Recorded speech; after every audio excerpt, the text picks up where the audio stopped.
안녕하세요. 브랜드 기획자 김용민입니다. 오늘은 이제 프랜차이즈화하는 초읽기에 대해서 얘기를 좀 나눠보려고 하는데요.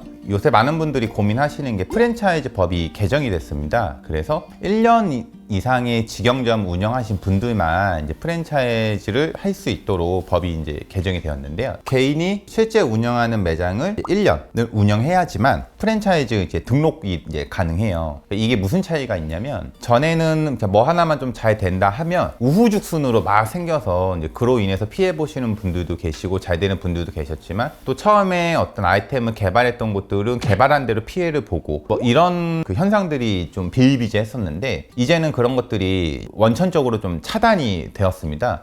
그래서 지금이 오히려 내가 정말 매장을 하나 꾸준히 잘 운영을 했다라고 한다 그러면은 프랜차이즈화를 도전해 보는 것도 나쁘지 않은 시기라고 보고 있거든요. 이러다 보니까 저한테도 가끔 문의가 들어오는데, 언제 하면 좋냐라는 이야기들 좀 많이 하십니다. 결론만 내서 말씀드리면은, 옆에서 이거 프랜차이즈 왜 안 해? 이거 해야 되는 거 아니야? 라는 얘기가 들린다면 그때부터 준비를 하시는 게 좋습니다.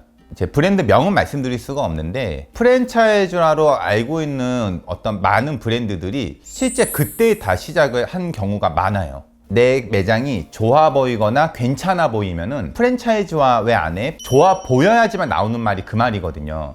그게 아니라고 한다 그러면 와, 잘 된다, 부럽다, 이런 말씀들을 하시지, 왜 프랜차이즈화 안 해? 아니면 나 이거 가맹점 내줄 수 없어? 근데 보통 이렇게 얘기할 때가 내가 한번 준비를 좀 해볼 타이밍이다, 요렇게 좀 말씀드릴 수가 있고요. 그럼 이제 프랜차이즈 하면은 막대한 비용이 들어가는 거 아니냐, 뭐 큰 돈 들어가는 거 아니냐라고 하시는데, 뭐 실제로 꼭 그렇지만은 않습니다. 빠른 시간 내에 없는 인지도를 만들기 위해서는 많은 비용이 이제 들어가는데요. 내가 이미 가지고 있는 1년 이상의 운영된 매장이 잘 되고 있고 동네 내에서 인지도가 있다고 한다 그러면은 충분히 그것만으로도 프랜차이즈 하는 데는 지장은 전혀 없습니다.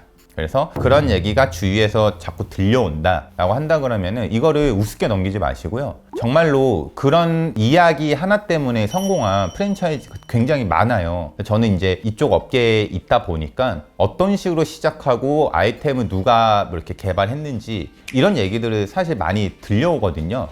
이거 한번 프랜차이즈화 왜 안 해? 한번 해봐. 보통 이런 얘기를 들었을 적에 조그맣게 시작했던 것들이 커지는 경우를 많이 봤습니다. 보통 사람들이 이미 200개, 300개가 늘어나는 걸 보다 보니까 전국에 퍼져 있는 모습을 봐서 시작할 때도 전국에 퍼뜨리려고 많이 하시거든요. 근데 이러면은 그 비용이 엄청나게 많이 들어갑니다. 당연히 내 동네에 있던 거를 전국에 홍보를 해서 가맹점을 모집하고 어디 한 군데 오픈을 하면 홍보도 해야 되고 하기 때문에 막대한 비용이 들어가거든요. 근데 프랜차이즈는 이렇게 성공하는 게 아니고 점진적으로 가는 겁니다. 쉽게 얘기하면 땅 따먹기 형태이거든요. 제가 초심이라든지 프랜차이즈 확장을 할 때 저 같은 경우에도 1호점은 부천에 있어요. 그럼 2호점이 어디 있냐? 2호점도 부천에 있습니다. 3호점이 어디 있냐? 3호점도 부천에 있습니다.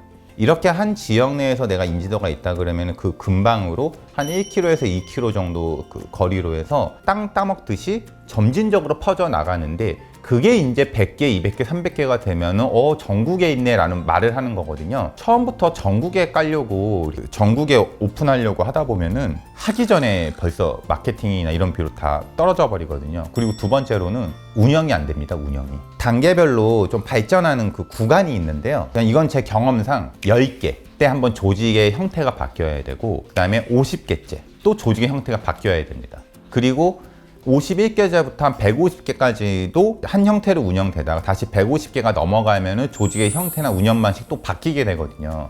이 구간마다 해야 되는 것들이 있는데, 점진적으로 성장하는 게 가장 건강하고 오래가는 프랜차이즈가 되더라고요. 제 경험상은 그렇습니다. 식당 같은 게 150개면 엄청 많은 거 같아요. 식당 같은 경우에는 150개면은 저는 좀 많다라고 보진 않아요. 내가 프랜차이즈 회사를 운영을 해서 내가 좀 편하고 이제 좀 수익도 좀 생기고 내가 조금 더 여유롭게, 전에는 막 달려나갔다 한다 그러면 이제 좀 걸어도 되겠네 하는 게 대략적인 숫자가 있거든요. 배달업 같은 경우에 이제 5천만 원 이하 프랜차이즈, 개설비가 예를 들어서 그런 경우에는 한 250개에서 300개 돼야 조금 회사로서의 좀 이 모양새가 좀 나온다고 말씀드려요. 조직도 좀 운영하고 홍보도 좀 하고. 그리고 저같이 시설업 같은 경우에는 150개에서 한 200개 정도 정도 그렇게 보시면 되고 150평 이상의 완전 초대형 프랜차이즈 하는 것들이 있거든요. 그런 경우에는 또 50개에서 한 60개 정도. 내가 하는 업종이나 이런 거에 따라서 개수들이 좀 굉장히 중요해요. 네, 프랜차이즈 하시는 분이 이제 150개는 고사하고 한 20개, 10개만 돼도 좋아하지 않을까요?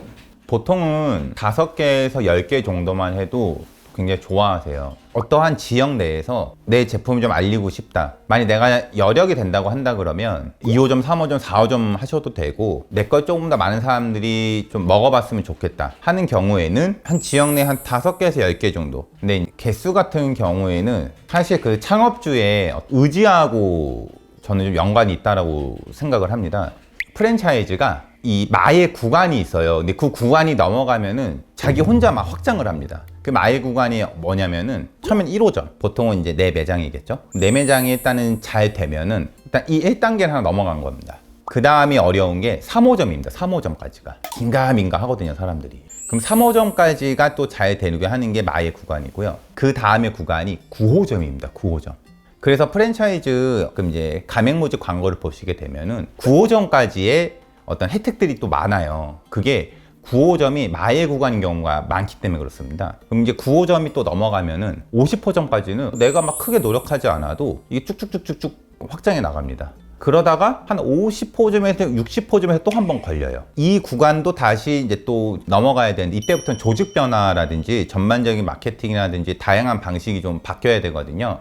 그러면은 이제 또 그때 한 120, 130까지는 또 한 방에 한 큐에 쭉 갑니다. 그러다가 150호점 정도가 되게 되면은 200호점까지 또 순식간에 가고요. 이 단계별로 그 구간이 있거든요. 보통 그래서 7호점에서 12호점 사이에서 멈추는 경우가 많은데 그때는 뭔가 내 조직에 대한 변화가 있어야 되는데 그 변화를 안 주었을 때 보통 저는 그러는 것 같더라고요. 결론은 사실 내 브랜드가 뭐 2개가 됐든 3개가 됐든 개수보다는 보통 프랜차이즈 하시는 분들 중에 돈을 벌려고 하시는 분들도 있지만 정말 좀 잘 되고 했던 분들 보시게 되면은 좀 창업주도 좀 도와준다라는 마음이 있다든지 하고 있는 서비스가 조금 더 많은 사람한테 갔으면 좋겠다 이런 마음이 있는 경우에는 보람을 좀 많이 느끼시고 저 같은 경우에도 마찬가지예요. 저는 1000만 명이 좀 내가 만든 브랜드를 이용했으면 좋겠다는 막연한 생각을 좀 했었거든요. 저는 사실 그런 이유 때문에 시작을 했었거든요. 그러다 보니까 이 가맹점들이 많이 필요했습니다. 최대한 많은 사람들이 이용하게 하려고 하다 보니까.